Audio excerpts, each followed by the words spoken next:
Anti-slave question everything. Anti-slave question everything. Anti-slave question everything. Welcome to Anti-slave question everything. Question everything. Question everything. Anti-slave question everything. Anti-slave question everything. Anti-slave question everything. Anti-slave question everything. Anti-slave question everything. Anti-slave question everything. Welcome to Anti-slave question everything.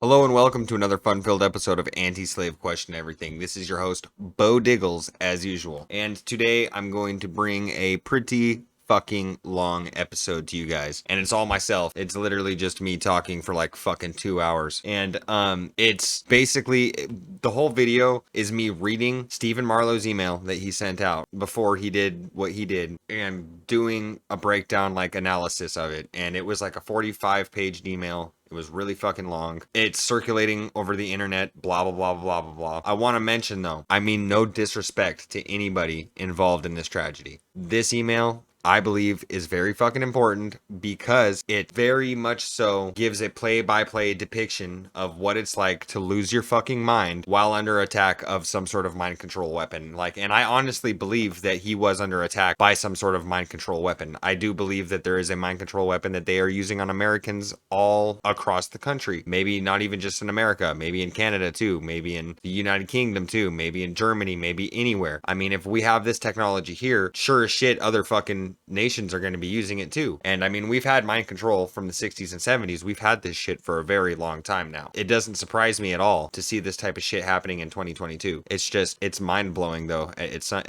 in the same breath, it's mind-blowing. The technology, shit that we're probably not even aware of, shit that we can't even comprehend, the government has, and they could be using it against us. Another thing that Marlow mentions in the email, he talks about how maybe it's a different species, it's a non-human. Maybe these are fifth dimensional beings that are attacking. Maybe they are in cahoots with the government. Maybe because there's so much shit that you could think about that you could be like, okay, this is this or this is that, you know? How many times have we heard about the government having extraterrestrial, they having some sort of treaty with an extraterrestrial race, you know?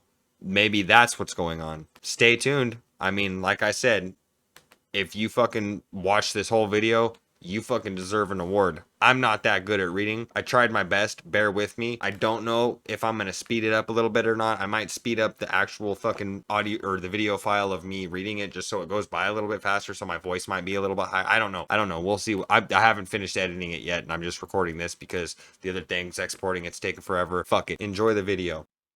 Havana Syndrome, the terrorist next door.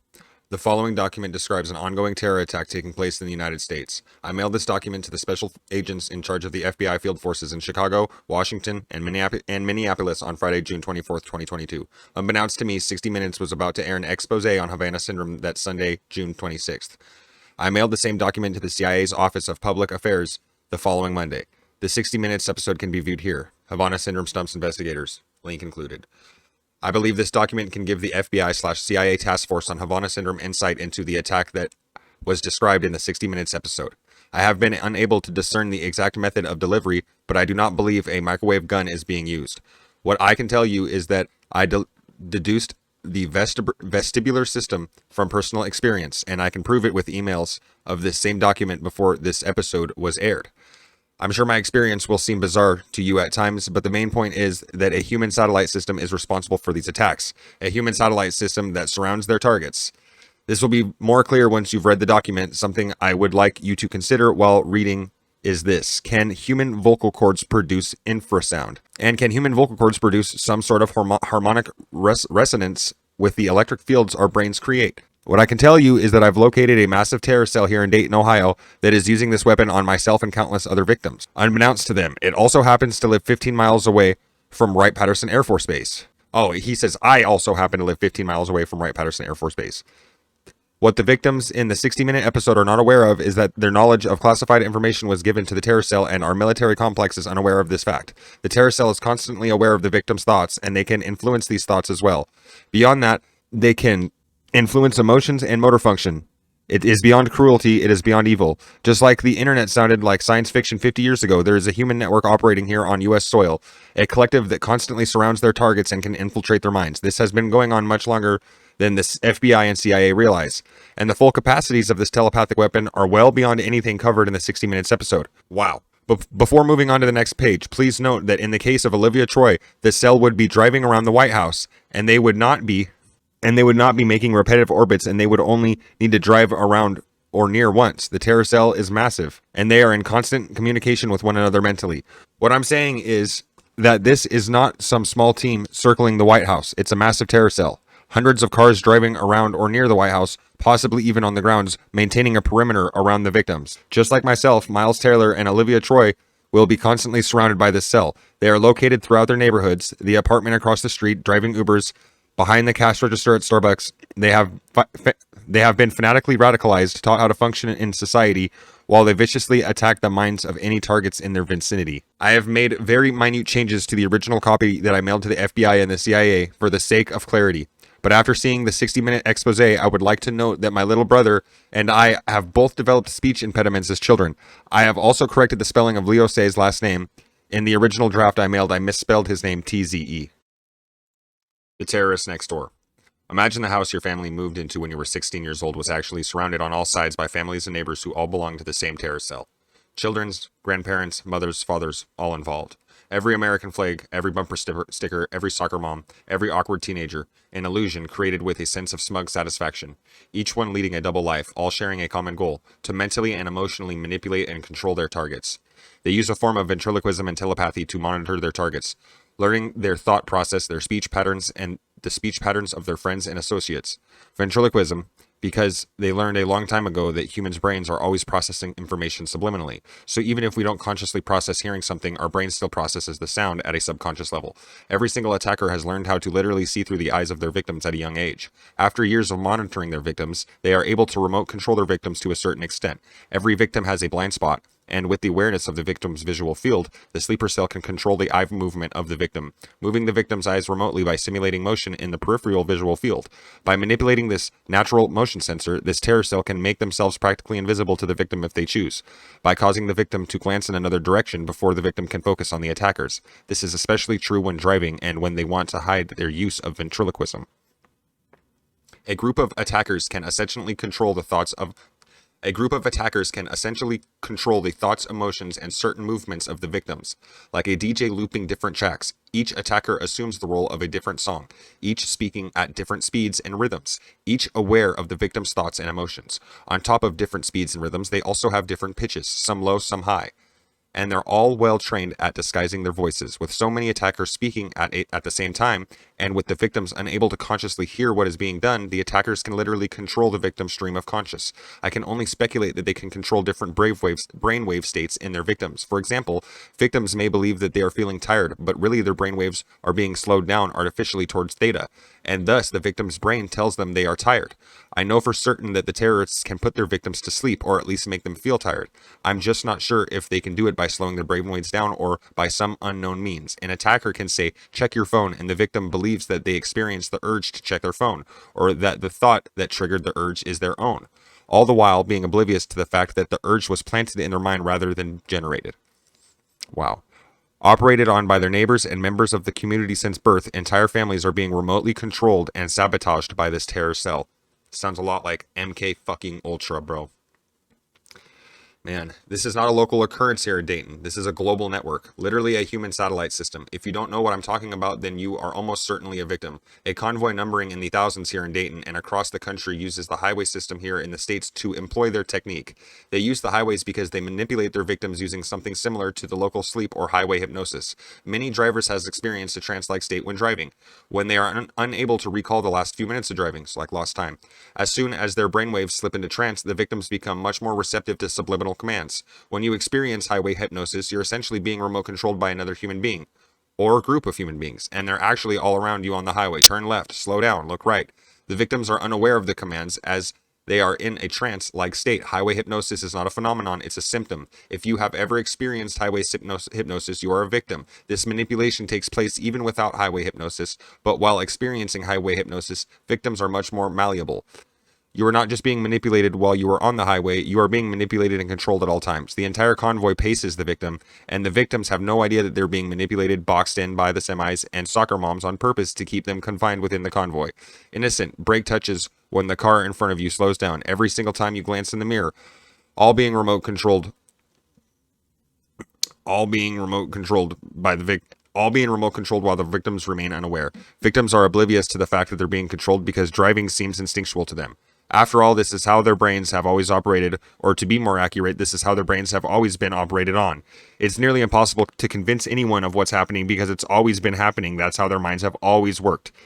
This is not just taking place on the highway, it's taking place everywhere. Neighborhoods, grocery stores, gas stations, baseball games, living rooms. Victims like myself are surrounded at all times by telepathy cell that employs a form of ventriloquism to attack and manipulate their targets.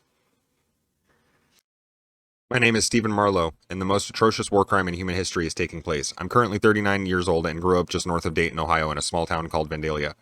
I went to college at the University in Kentucky and moved to Chicago after graduation to work for a company called Andrew Trading, a small firm that trades index options on the trading floors of Chicago. I spent the next 12 years of my career working for other trading firms in Chicago that did essentially the same thing as Andrew. All acted as liquidity providers for index options on the CBOE and the Mercantile Exchange. My second year in Chicago, I moved into an apartment at 1876 North Sheffield with two friends from college. After a few years, my friend Mark, I'm just going to say Mark, I'm not going to give names, I guess. Yeah, I probably shouldn't say names. Moved out in the middle of the lease, and he had to find a random to move in. He ended up finding a guy on Craigslist by the name of Jason. God damn it, I did it again. Jason was from Fishers. I just won't say last name. Jason was from Fishers, Indiana, but had grown up in Dayton, Ohio. I thought it was quite the coincidence since that was my hometown as well. At the age of around 26, not long after Jason moved in, I started watching pornography. At the time, I wasn't sure why. I had never really been interested in porn, but I started watching nonetheless. I discovered a bizarre pornographer on some of the porn sites by the name of StalkerBee. The pornography produced by StalkerBee was basically a mashup of different porn videos, but overwritten with different musical and subliminal messages. Some are even overlaid with binaural beats. If you are unfamiliar with binaural beats, a binaural beat is an illusion created by the brain when you listen to two tones with slightly different frequencies at the same time. Your brain interprets the two tones as a beat of its own.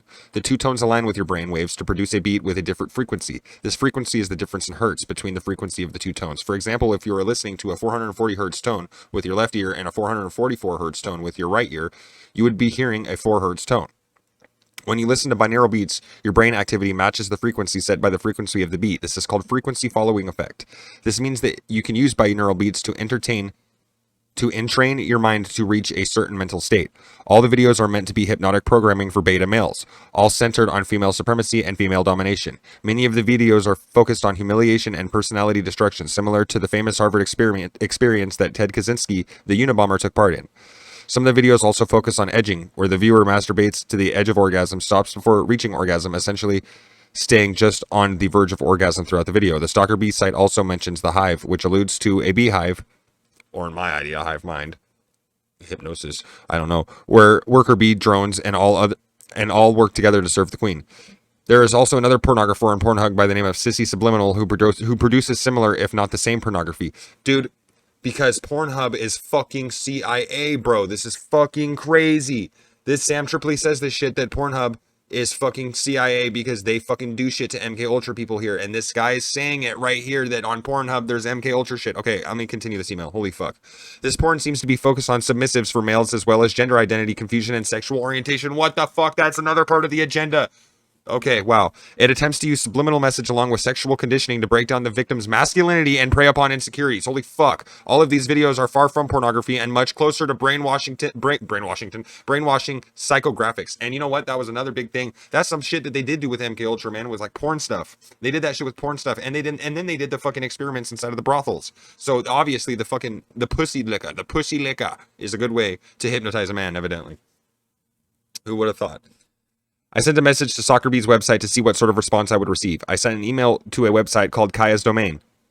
I messaged a few people on the website called Colorspace. I also discovered a blackmail site that basically took pictures of men dressed as women and used it to blackmail them, which is considered kinky apparently. Sounds like some Jeffrey Epstein, Bill Gates, and some red dress type shit. I never received an answer from any of them. My Colorspace ID, blah, blah, blah, blah, blah, password, blah, blah, blah, blah, blah. The ad for a full-time slave position in California that I responded to on Colorspace, I spent I sent with one of my Yahoo email addresses. If any investigators would like to look it up, I have too many Yahoo addresses. I don't remember if the addresses that I use. So I'm wondering if he's thinking that this is where it all began, is the porn, and then they fucking got him on the porn site.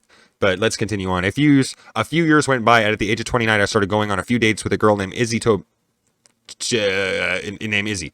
Izzy was a great girl, but after 2 months she decided to slow things down and just remain friends. It wasn't a big deal at first, but then a few days later I was sitting on my couch looking at my phone, and I became overwhelmed with emotion, almost out of nowhere. I couldn't explain it. I had no idea where it was coming from, but I wrote Izzy the longest, most absurd text message, basically pouring my heart out. Izzy didn't take it very well, and we basically cut ties. What happened next was one of the hardest times of my life. I entered what I can only call the deepest, darkest depression any human can experience, and I couldn't understand what was happening. I literally couldn't stop crying for 2 months. I stood on the catwalk of the SPX at the Chicago Board Options Exchange for 2 months with a 1,000-yard stare, doing everything I could do to keep the tears from streaming down my own face. I could not explain why my emotions were so out of control. Yeah, that's another part of the thing with the mind control. This is another, just more symptoms. I went on 4 dates with the girl. I knew it wasn't a big deal, but my emotions were wildly unstable. I finally went to a psychologist for the first time in my life and was diagnosed with abandonment. I finally regained control of my emotions, but my reputation had been tarnished on the trading floor. And I also couldn't speak to Izzy every time I saw her after. Even knowing while it was happening that the reaction I had was so absurdly overblown, it was as if my entire family had been killed in a freak accident. So yeah, he was on that shit. What I didn't realize at the time was that I was being attacked. Like I said, I knew during this entire ordeal that my emotions were wildly out of control, and I really had no idea why. All I know is that I woke up every morning crying, and that continued throughout the day until I went to bed. At 30 years old, after a few dates with someone, looking back, I realized that this terror cell had been manipulating my emotions telepathically. And if you have never been through it, it is absolutely brutal. I have no doubt that many people who have experienced what I did, would have committed suicide. Wow, holy shit. For years after this ordeal, the emotional scar left by the attack was always on my mind. Izzy remained a very sad, very painful memory. Knowing we only went on a few days and honestly barely had time for any sort of real relationship, and yet that pain remained. This is where the pornography I mentioned earlier enters the picture. As I was watching porn, I didn't realize at the time that I was being led to different porn sites and videos telepathically. And as soon as I continued watching, I was being told to imagine myself as Izzy while I masturbated. Imagine myself as her sleeping with other men. Imagine myself as her being submissive with men. Imagine every time I orgasmed that I was female. It was extremely painful emotionally. That sounds like it, yeah. And at the same time, I had no idea I was being manipulated into doing it. These mental rapists led me to many same porn videos each night. At the time, I couldn't hear any of the mental commands and suggestions and remained oblivious to the terror attack that was taking place. Stalker B videos were on Pornhub, XNXX, Xhamster, another pornography by the name of Sissy Subliminal, Erotic Hypnosis, Emperor Hypnosis, Worship Porn, Femdom, BBC Worship, Loser Joy. Like I said earlier, many of these videos were very far from pornography and much closer to brainwashing, psychographics, and personality destruction. At the age of 32, I took a week off of work to go sailing with my uncle up at the coast of California. The trip started in Oxnard, and we sailed north for a week until arriving in San Francisco. I spent a few nights in San Francisco exploring the city, and the first night I was there, I ran into a woman by the name of Rachel at a bar. Rachel arrived with an Asian female friend and 2 tall men in their late 20s and early 30s. They basically walked right up to me at the bar, and the 5 of us spent the night drinking. Rachel's business cards said she was Homeland Security Chairman in California. It was a fun night in San Francisco, and the only reason I bring it up is because I noticed something odd about Rachel's behavior that night. As we were talking, at times, she would get a distant look as if she were lost in thought. It wasn't anything major, but it continued throughout the night. For example, I would ask a question and her response would be delayed. Then after a brief hesitation, she would return to the conversation. What I didn't realize at the time was that Rachel was communicating telepathically, and that's why she was delaying her verbal responses. Coincidentally enough, Obama arrived in town the next day for the air show and stayed in the hotel directly across the street from me. I went home with her and her friend that night and was back in Chicago a few days later, still oblivious to the fact I was a victim of mind rape. And then it has a picture of her Homeland Security card. So like, yeah, dude, he's blowing the fucking whistle. Jesus Murphy. Life went on as normal. A few years had gone by. I was advancing in my career and now working at a company called Volant Trading. It was summer and I walked out of my patio for a cigarette at 2106 North Winchester in Chicago. It was dark enough that it took a moment for my eyes to adjust. When they did, I noticed a man sitting in the darkest corner of my backyard in the southwest corner. When he realized I saw him, he stood up and slowly walked towards me. He was a Hispanic wearing only a pink bathrobe. I wasn't too alarmed as there are a lot of homeless people in Chicago. He told me that his girlfriend had kicked him out and he requested to use my cell phone. I let him use my phone and he called a number in Cleveland. He was speaking Spanish, so I couldn't follow the conversation. When he was finished, he mentioned that he had called his grandparents in Cleveland. There was a huge thunderstorm about to hit, so I gave him an umbrella and an old pair of shower sandals and sent him on his way. After he left, a man called me from Cleveland, I assumed the grandfather, and asked for the stranger. I told him that he had already left. I had told him he had already left. I didn't think of the encounter until the same man returned to my backyard a few nights later. This time, he was at least wearing clothes. My backyard was basically a courtyard for all of the residents in my building. He then proceeded to start a conversation about going to the Evil Olive, a bar in Wicker Park. He was implying that it was a good place to meet couples and people interested in threesomes. At this point, I instructed the creep to leave as it was finally dawning on me that he was not homeless and down on his luck, but in fact had an ulterior motive. He actually came back that night around 11 p.m. and I never opened the door. I called the police, but he was gone before they arrived. This all took place around 2014 or 2015. I've been unable to locate my cell phone records with AT&T to confirm the exact date. The reason I mention this is because of the emails I mentioned earlier, Stalker B, Caller Space, and the blackmail site I found on Pornhub. There is no doubt in my mind as to why that man was in my backyard, and there is no doubt in my mind to why I ran into Rachel in California. One of the people I messaged on Caller Space was advertising for a full-time slave role in California, looking to fill a full-time 24/7 position in which the applicant must cut all ties with everyone they know. This is relevant because you must understand I was being directed by these websites without realizing it. Every mouse click, everything I read and wrote about and watched, everything I perceived was being manipulated by this terror cell. I didn't find those websites on accident, and this is why following them will lead you to some of these terrorists. Essentially, they emailed themselves through me. I'm one of the first victims to realize it. Wow, dude, that is fucking crazy, bro, because they do have fucking, like, kink websites, dude. There's kink websites, you know, fucking, that you know, they have meetups and shit for this kind of stuff, like, for kink stuff. And sure as there's lots of websites and shit where this is safe and it's, like, legit kink meetups, I'm sure that the FBI and the CIA is exploiting it. That is fucking insane to me, dude. So, like, fucking, yeah, this shit's all compromised. That is so insane. Wow, dude. Okay, let's continue on. My life continued as usual until the end of 2016. I left Valorant trading in May to work for a company called DV Trading. I had to sit out a 3-month non-compete before I could start at DV, so I kept my apartment in Chicago and moved in with my parents in Dayton so I could play cheap golf all summer. I did just that. Proceeding to play and practice for about 90 days in a row, I noticed something strange that summer as I played. Every time I could hear a car driving by in the distance, I hit a terrible shot, whether I was close to the road or not. I didn't think anything of it at the time. Now I realize that each time this happened, my body and my mind were being manipulated by the terrorists in the passing car. It seems unbelievably pathetic, but they thrive on any frustration they can cause. I moved back to Chicago in September and got started at DV Trading.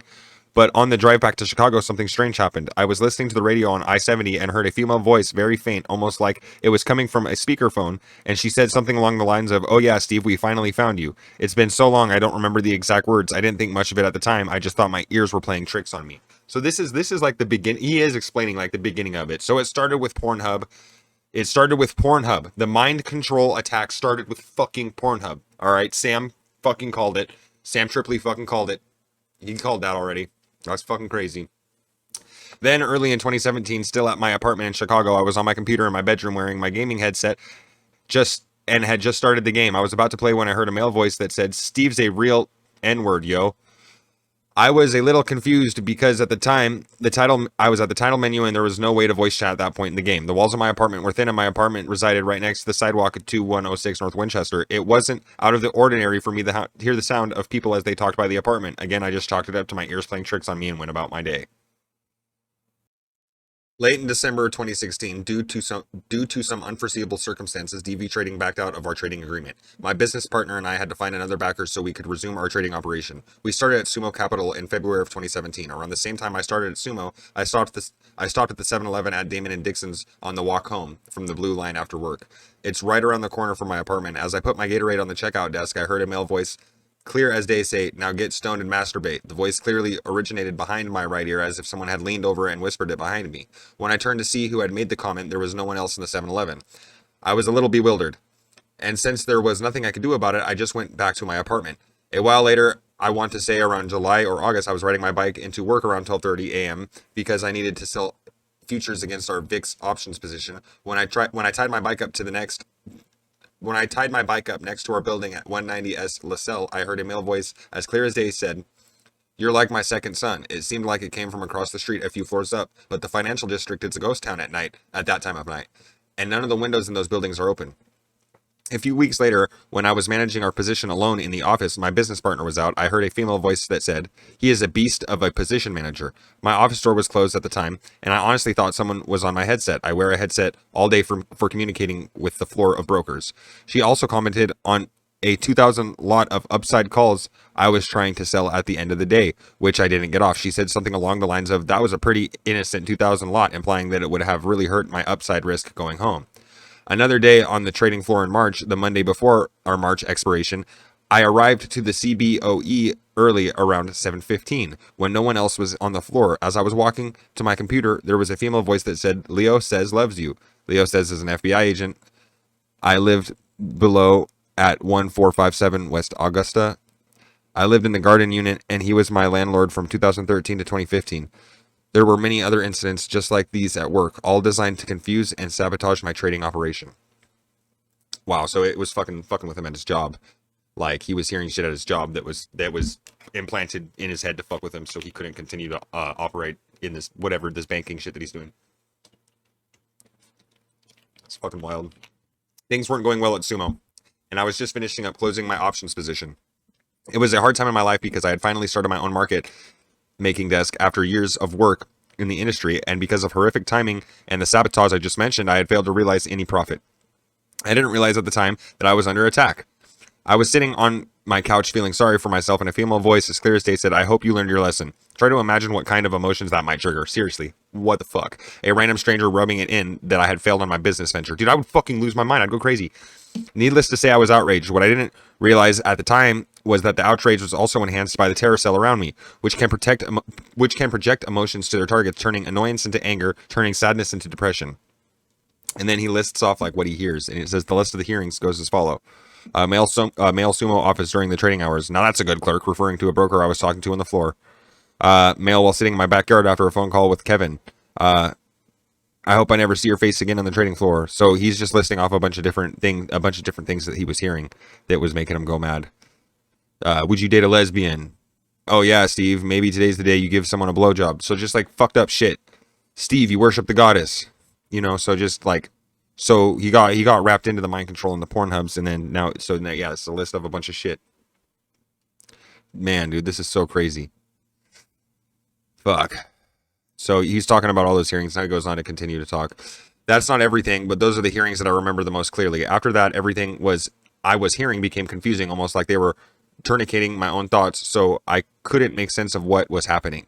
Like they were playing fill in the blank or something. It seemed very much like the voices had been speaking directly to me in Chicago were now only trying to confuse me. They tried to implicate anyone I interacted with. It was like they were playing conspiracy theory, trying to confuse me and lead me away from the truth at all times. They practice in paranoia and confusion. I have pages written down on a notebook paper of the things they were saying. They tried this for a long time, implicating everyone from the police department to the FBI, the Russian government to the NSA, the Illuminati to the Devil Worship Club and the military. Dude, this sounds a lot like the shit that they were doing to that dude in the trailer in the 60s, man, making him go fucking crazy about the fucking aliens, dude. They used imitations of my friends and family to produce paranoia, essentially making me fear everyone and trust no one. That sounds like what the fucking CIA does. They also impersonated police officers, FBI, NSA, all to make me fear coming forward. For example, they would say things like, "Steve, Leo can get in a lot of trouble if anyone finds out what has happened. Just stay with us for 2 more weeks and it will all be over."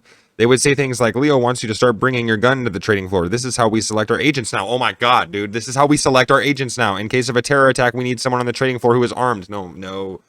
They want you on the trading floor armed so they can activate you when you're there armed, and then you fucking start shooting places, and then they can further push their narrative. This is so fucking crazy, man.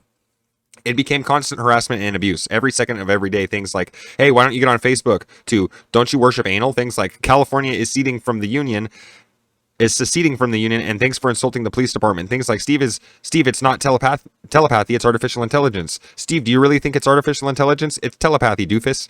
Things like, "Femdom pornography is the best pornography on the planet." Just random bullshit every second of every day, almost always insulting, always trying to elicit some sort of emotional response from me. It was obvious they were trying to condition me with cigarettes, and it became obviously they were doing the same thing with masturbation. It became very clear to me that it was very similar to an interrogation technique that uses humiliation and abuse to intimidate the victim. It amounted to nothing more than torture. Things like, "Smoke a cigarette," said in an adult voice, but speaking like a baby, it sounds like, "Smoke a cigarette."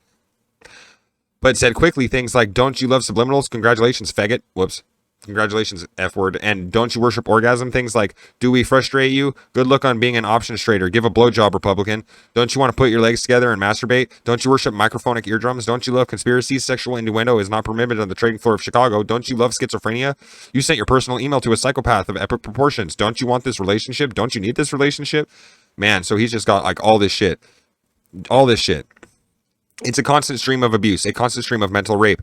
That last paragraph makes up about 1 minute of my day, and that was a whole fuck. Oh my god. Why not just ignore the voices, you might ask? It's not possible. It's very similar to Chinese water torture. At first glance, you might think it's just a drop of water. What harm could that do? Chinese water torture is one of the most effective torture techniques ever invented. There's no defense. There is no stopping it. Think about it. Every second of every day for what's going on 5 years now. Constant abuse, constant torture. On top of that, every sentence is accompanied with an emotional send, frustration, anger, fear, or paranoia. It became obvious to me that these people had done this many times before. I was far from the first victim. No, you're right, bro. They practice in paranoia. They are well practiced destroying people's lives. It's also become obvious to me that they could hear everything I could.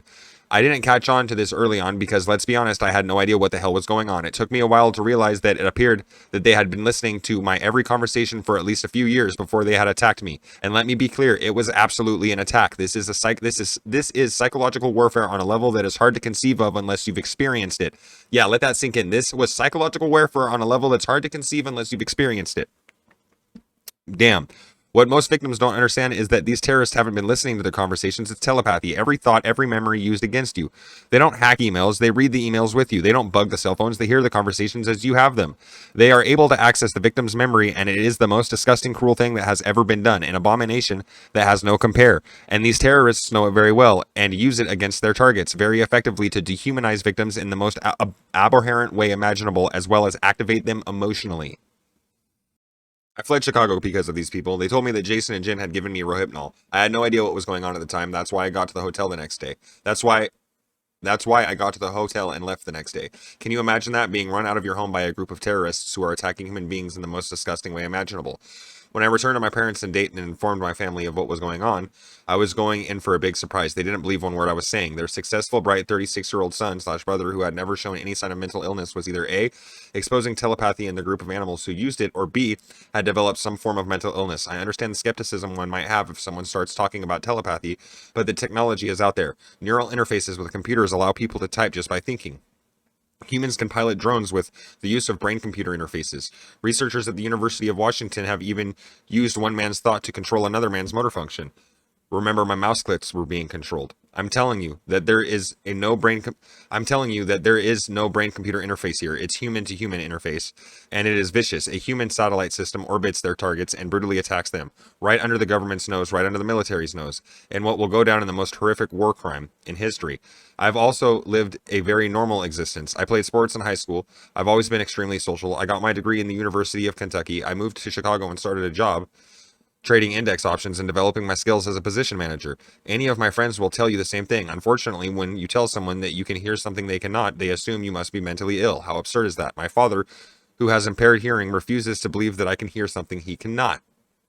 That's crazy, man.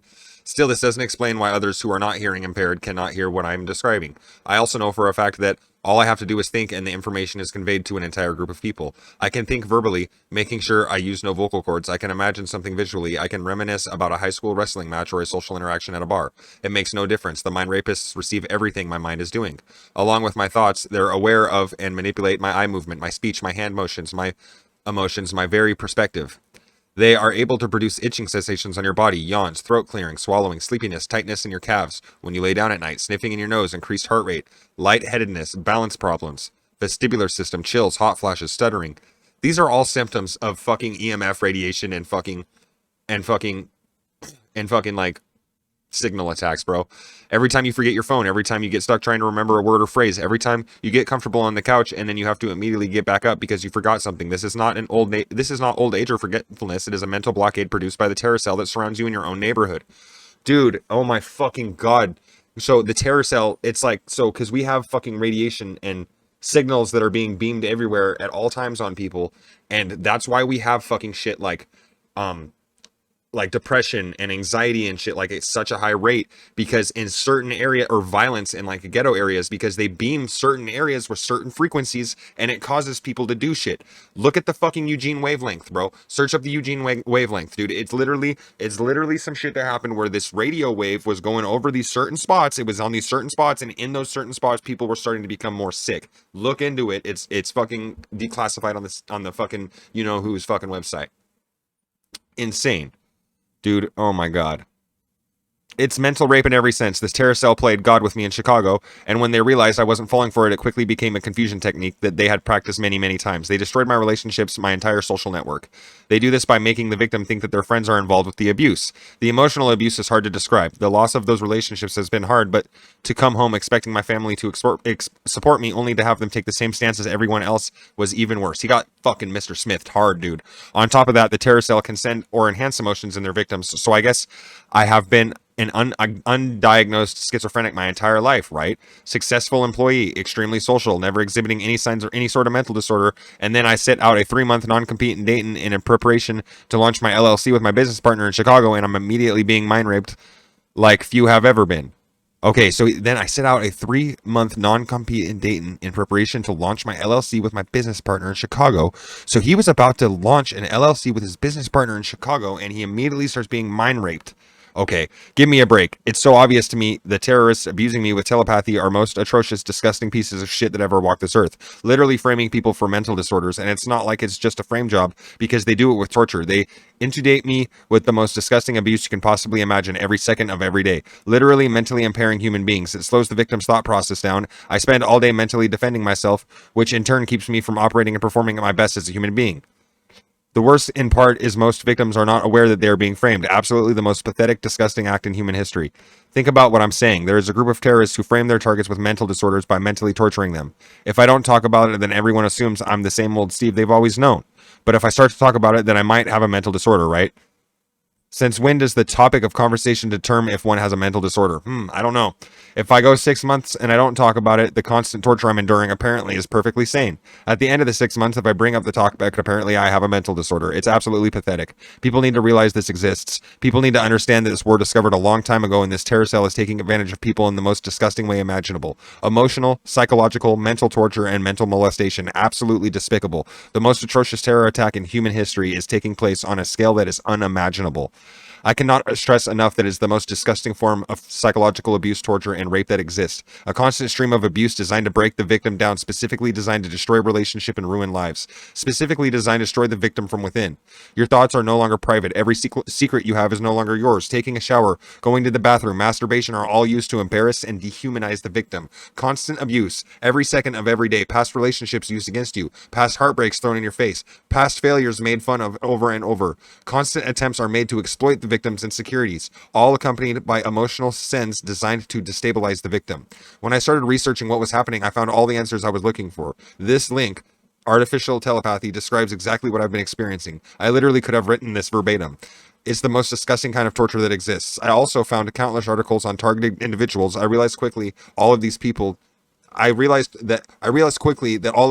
had experienced almost exactly what I was experiencing. It's always the same thing. Here are some YouTube videos that describe exactly what I'm going through. Keep in mind that this is not some government conspiracy like many of the victims on YouTube believe, but the group responsible simply uses confusion techniques to convince the victims that it's anyone but the actual perpetrator. Yes, many of these terrorists work for the government, but many do not. They have infiltrated all walks of society, including the military. What victims don't realize is that they are surrounded at all times by the terror cell who use ventriloquist telepathy on them at all times.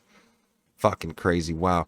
And the perfect way to radicalize someone and cause terrorism. They are activating shooters, and if your God tells you to do something, you do it, right? They've tried 3 different religions in Chicago, and once I left, they knew I was onto their little ruse.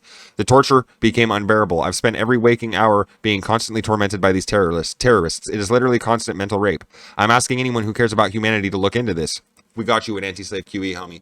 At first, I thought they must have access to my electronic footprint using some sort of listening device and Stingray to monitor my communications. I base this hypothesis on the information contained in the abuse. Despite their constant attempts to confuse me while they continued their mind rape and molestation, I've since realized that since it's telepathy, they wouldn't need any of that. I've been a victim my entire life and was simply unaware of it. Then, when they use When they chose to attack, they use a lifetime of memories and voices to conduct the most atrocious, heinous crimes in human history.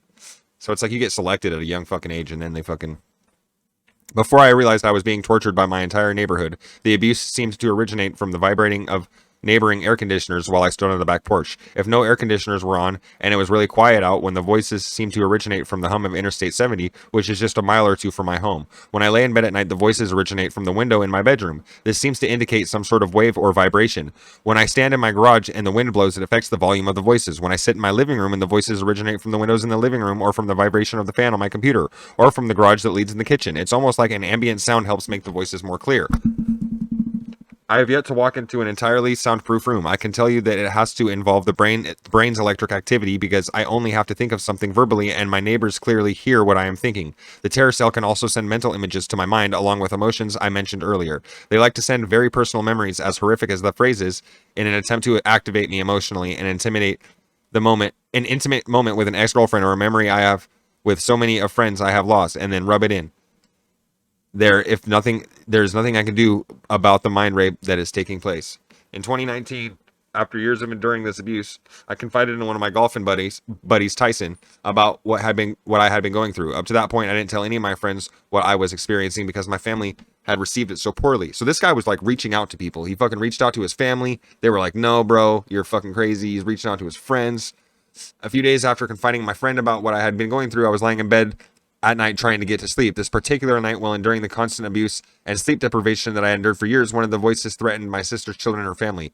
The voice said that if I told anyone about what was happening, they would sodomize my nieces and nephews and murder my sister's family. I was instantly furious. Rage is the best word I can think of, but doesn't seem to do it justice at the time. I didn't realize that the terror cell around me could send me in different emotions. The next day, the voices began to imitate Tyson.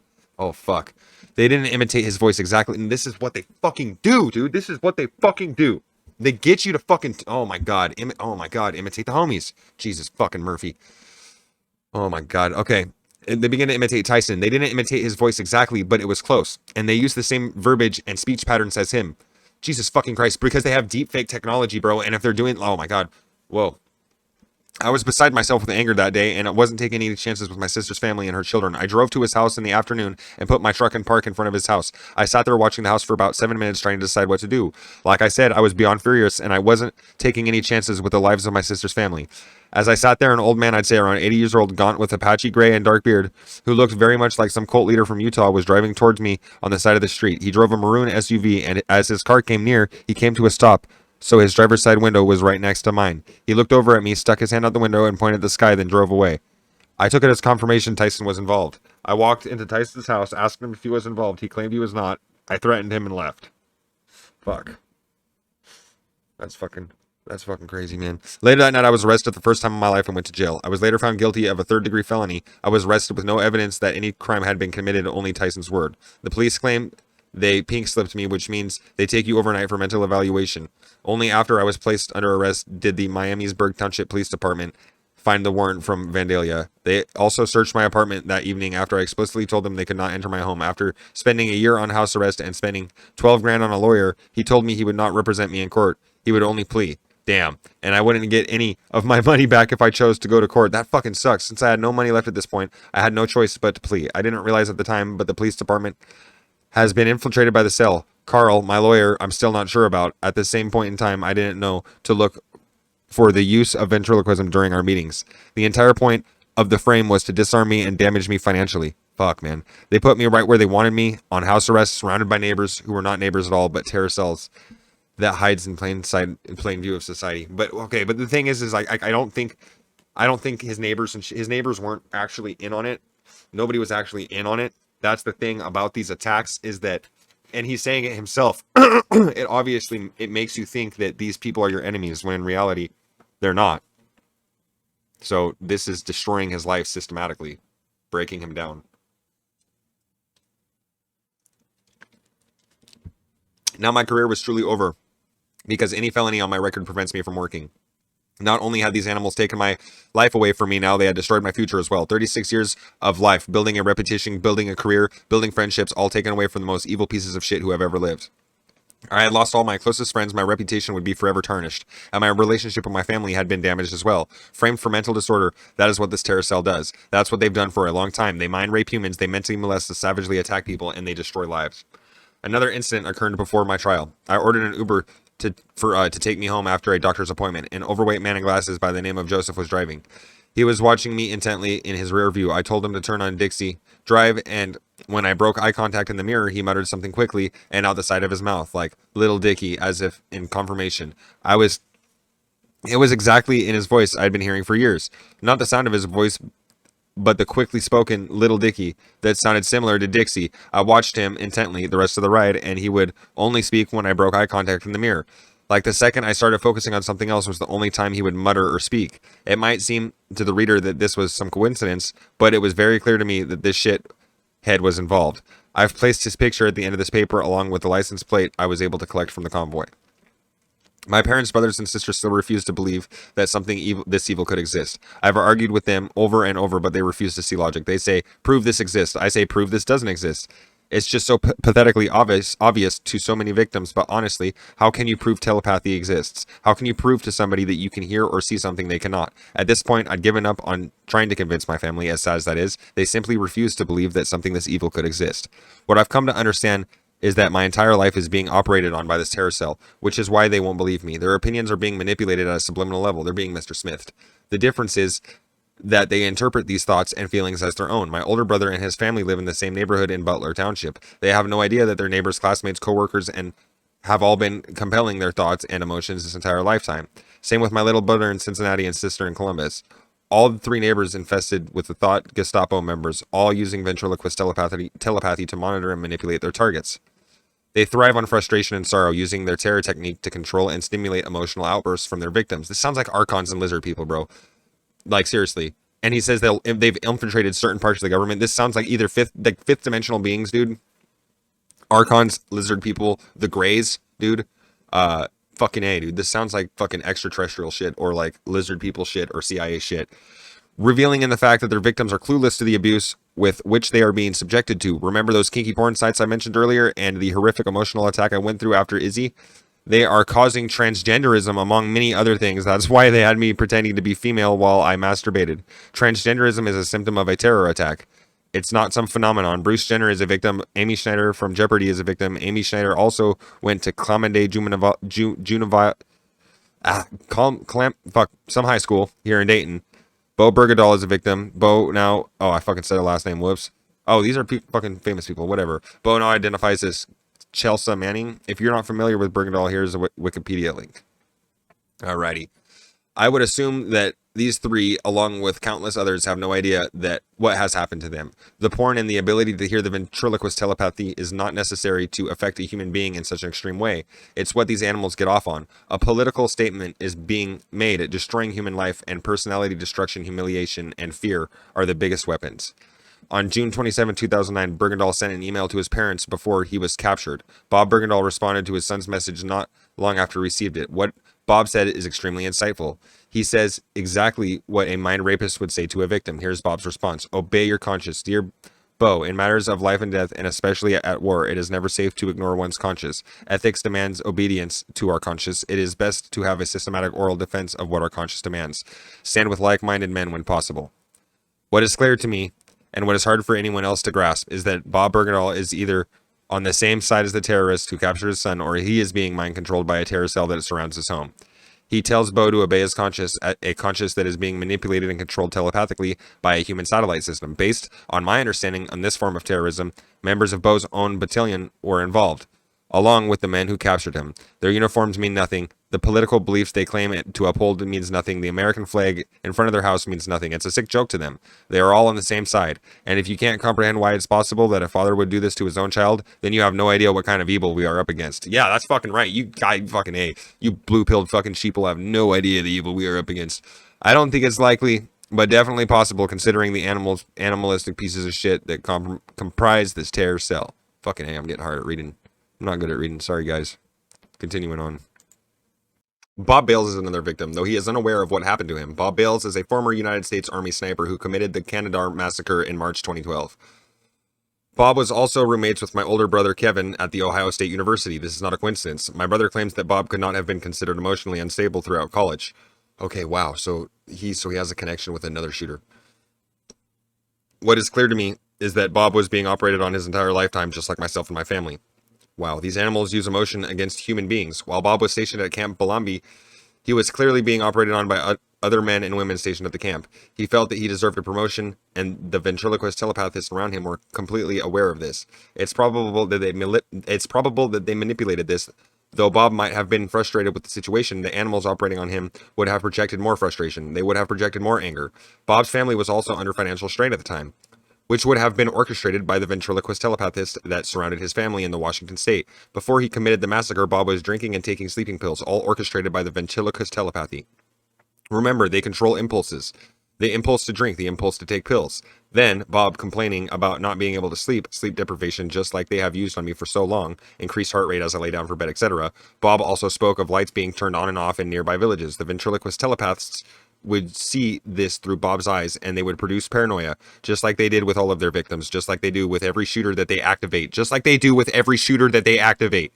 Oh my fucking god, dude. Just like they do with every shooter that they activate. In this fucking email, bro. Jesus fucking Murphy. Okay. I'm not sure what differentiates me from victims who cannot hear this form of ventriloquism, but I know I was meant to hear it for one specific reason: cruelty. Targeted individuals exist so that this terror cell can emotionally activate their victims and or frame them for mental disorders. I believe I was attacked on the trading floor because of my financial success and my political beliefs. Holy fucking shit. I believe that this attack began when I was in high school and moved into this neighborhood. I believe the intensity of the attack increased to include the voice hearing because I came home in 2017 to sit out my non-compete. That's why my trading operation and my entire life was sabotaged. The neighborhood I moved into when I was 15 years old was compromised of a telepathy cell. As soon as these terrorists realized I had a chance to make a lot of money, they attacked, making sure I had no chance of succeeding with my business venture. It's also another form of what these terrorists consider to be domination, financial domination. Holy shit, so it's like maybe these power elites didn't like what he thought about... fucking Christ, dude, I don't know. Whoa, knocking over vape juice, getting all fucking wigged out and jiggy. Alright. Well, I was looking for jobs in Chicago of 2017 after leaving Sumo and still living in Jason Something's guest bedroom. I was on the phone with my mother, who expressed that she wanted me to come home. I thought it to be a very strange request given that I had no interest at all in working in Dayton and I hadn't lived with my parents for 20 years. I was sending out resumes in Chicago and Denver. At the time, I didn't realize my mother was a victim as well. Now I realized I was routed right back to my parents' house in Dayton for one reason, so I would be surrounded on all sides by terrorists who could abuse my mind, my life, and my family in the most disgusting ways imaginable. I was also informed that Jason sent my little brother a message on Facebook before I arrived in Dayton, essentially saying I might be experiencing some sort of mental breakdown. What the fuck, dude? Jason had absolutely no reason to do this, given that I had shown him no sign whatsoever any problem at all. As far as he knew, I had decided to quit my job search and move back home to look for a job in Dayton, so I arrived home to a family who had already been informed that I was having some sort of crisis. And this is exactly how the terror cell operates. I considered Jason to be a good friend. We lived together as roommates for years. I stood in his wedding, and he had done me a huge favor by letting me stay in his guest bedroom after my lease expired. But then I remembered something Jason and his father had shown me when we lived together in Sheffield. They stood in the living room and did different voice impressions for me, just showing off this funny little skill they had acquired. It didn't hit me until years later that they could have been showing me. It's possible that they were showing off in front of one of their victims, knowing I would be oblivious to what they were really showing me. If it's true, then Jason's entire family would be a part of the same terror cell. That's why he randomly moved into our apartment and happened to grow up in Dayton, Ohio. Mark hadn't randomly found him on Craigslist. Mark had been manipulated much like I had been with my mouse clicks. I can't be positive that Jason is involved. And based on how the terror cell operates, one of their goals would have been to separate me from a good friend like Jason, and another goal would be to produce paranoia. So I would believe Jason was involved. I can't be sure about the voice impressions I mentioned earlier being a real sign of anything. But what I can be sure of is this: Jason is either part of the cell or a victim like myself and my family. Jason mentioned that one of his uncles exhibited signs of schizophrenia. What the world doesn't realize yet is that schizophrenia is not a mental disorder, it's a symptom of a terror attack. I'm not proposing that mental health disorders don't exist. I'm telling you that voice hearers and many victims diagnosed with schizophrenia don't have a mental health disorder at all. They are victims of a telepathy cell that surrounds their homes and their families, using ventriloquist telepathy to conduct mental warfare right under society's nose. I visited Chicago in 2018, mainly to visit the trading floor and to see if I could hear any of the illegal communications being used before my arrest in Dayton. Remember how I said they were manipulating my mouse clicks? I got an Airbnb in Chicago for that trip, and somehow I ended up staying at a girl named Katie's place. I didn't realize until I got there, but Katie actually worked on the trading floor for Wolverine Trading, and her picture was not on the Airbnb when I booked. Again, this is not a coincidence. Katie is either involved or a victim. Based on how I know about this terror cell, I would assume she is a victim. Katie worked at the SPX pit next to one of my coworkers. He would often come up to the office after trading hours and jokingly bitch about how she could not stop talking about her upcoming wedding. Guess what happened? Her fiance called off the wedding last minute. And what Katie probably hasn't realized as a possibility is that her and her fiance could have been telepathically manipulated to destroy the relationship. And I'm sure she's probably been a victim her entire life, though probably the kind that cannot pick up on the telepathy being used against her. While on the trading floor, I identified two brokers who might have been using this form of ventriloquist telepathy. Jimmy, who used to work for PTR in the SPX pit, and now who works for TJM, which is run by Chris, on the floor. Jimmy is ex-military, and his wife works for the Chicago Police Department. The other name is Jim. Jim used to work for PTR in the VIX pit, and worked for XFA in the VIX pit. When I was last on the floor, based on my observations, I believe they could be both guilty. Jimmy's status as ex-military, combined with his wife's position in the Chicago Police Department, also seem indicative of what they may be a part of. Anyone working on the trading floor needs to observe their mouth at all times. It will be hard if you are staring down at your tablet, but you might be able to pick up on unnecessary movement of their mouth just before orders or in between verbal speech. This form of ventriloquist telepathy has been used around for a long time. And anyone trading options on the floor will know what a hidden form of communication means on the options exchange. It's just the tip of the iceberg. The convoy of soccer moms, semis, hippies, and senior citizens that is all around me when I'm driving is massive. Every member has a split personality, much like they tried to split mine. But this split personality is different than what we have to come to understand traditionally as split personality. While they go about their day, another part of their mind is constantly communicating with other members of the terror cell, as well as their victims, like a split-screen TV in their minds. They can interpret their own reality as well as the reality that their victim is interpreting around them. They can see through their victim's eyes as clearly as they see through their own. They would have been trained from birth to do this. That way they can function in society while remaining in mental contact with other terrorists and victims. They also only know how to mimic human emotion. What you see and interact with is only a facade. They only know how to project emotions onto their targets in order to manipulate humans. The emotions they display with facial expressions and body language are displayed only to manipulate human beings. They do not truly experience human emotion based on my observations. The dog walking community you see around your neighborhood is not what you think it is. They use the dogs to cover up their voice commands and ventriloquism, all to create their society of obedience. They enjoy breaking their victims down. The dog walkers enjoy human beings like animals after breaking them down mentally and emotionally. What the BDSM community calls pet play or role play, these terrorists have taken to a level that is beyond horrific. The retirement community in my neighborhood enjoys taking me on dog walks while my parents are at work. They enjoy it even more because, one, the fact that my entire family does not believe me is thrown in my face every second of the day, and two, it gives them a sense of power breaking and controlling human beings. Three, they make an example of me for their children as to say, see honey, no one will ever catch on to what we're doing. We're walking this man like our dog. We've destroyed his entire life and torture him every day, and he will always submit to our walks because if he doesn't, we'll kill one of his family members on the highway. Wow, which is exactly what they said to me with their ventriloquism that I can hear from miles away. Fuck. 4, they send me the urge that I want to go out and walk. So once I'm out walking, there's always a man or a woman, or both, usually with a dog. But not always. Once I'm in front of them or behind them, they'll send their commands to walk, what speed to walk, call me a good doggy, call me a good boy, have me pretend to be a woman while I'm walking. All of this is done telepathically. They also send pleasure or contentment when I allow their mental send to preside over my own thoughts. Once they're done walking, they send me to my room to masturbate while they fill my head with abuse and mental images like my nieces being... Oh, fuck. I'm just not going to read that part. That was terrible. When I say that they send me to my room, what I mean is that the urge to go to my room is sent to me. Most people would be oblivious that they were being mind controlled, but this has been going on so long that they're just so blatant about what they're doing at this point that I've become used to observing what my mind is being sent rather than experiencing and acting on my thoughts and emotions. So when I get the urge to do something or I find that some idea or memory is presiding over my thoughts, I already know it is being sent by the terror cell to manipulate me. Fuck. I did this with the neighborhood for quite some time in order to observe this terror cell in action. What I've learned about mind control is horrific. Without reading this paper, victims don't stand a chance of realizing what is happening. Humans believe that their thoughts, impulses, and emotions are being generated by themselves, when the reality for the victims is that those impulses and emotions are being sent from a human satellite system that surrounds them at all times. It's subtle and extremely hard to be cognizant of what is sent and what is generated. Jim Dog City Obedience Club is yet another base of operations for this terror cell. Among its members are Bomita Fitchbottom. Bomita is the mother of Alexis Fitchenbottom, who is married to my little brother, Brendan Marlow. Okay. Fun fact about Bonita Fitchenbottom. I searched her up. Okay. She is FBI. Of some sort. She's FBI of some sort. Okay.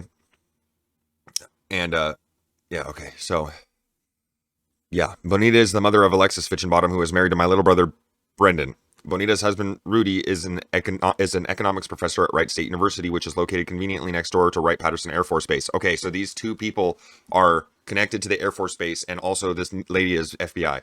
Rudy is a staunch communist, preaching his communist ideology in the guise of an economics professor. Bonita and Rudy are both members of this terror cell, as are their children, and used Alexis to infiltrate our family for political reasons. My little brother remains oblivious, though I've tried repeatedly convincing him.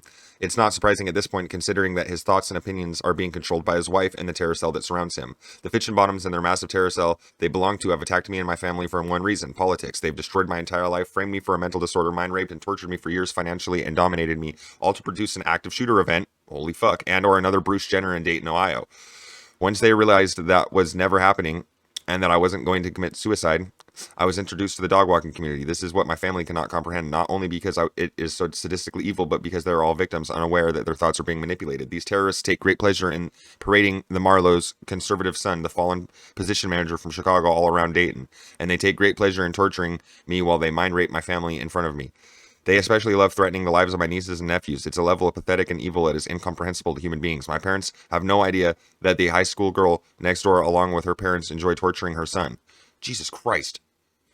I traveled to Park City, Utah in 2020 to do some snowboarding. My next door neighbor at 7204 Hardwick Place told me he was in Park City at the end of February too. Quite the coincidence, right? This was before I knew that almost my entire neighborhood was involved in the attack.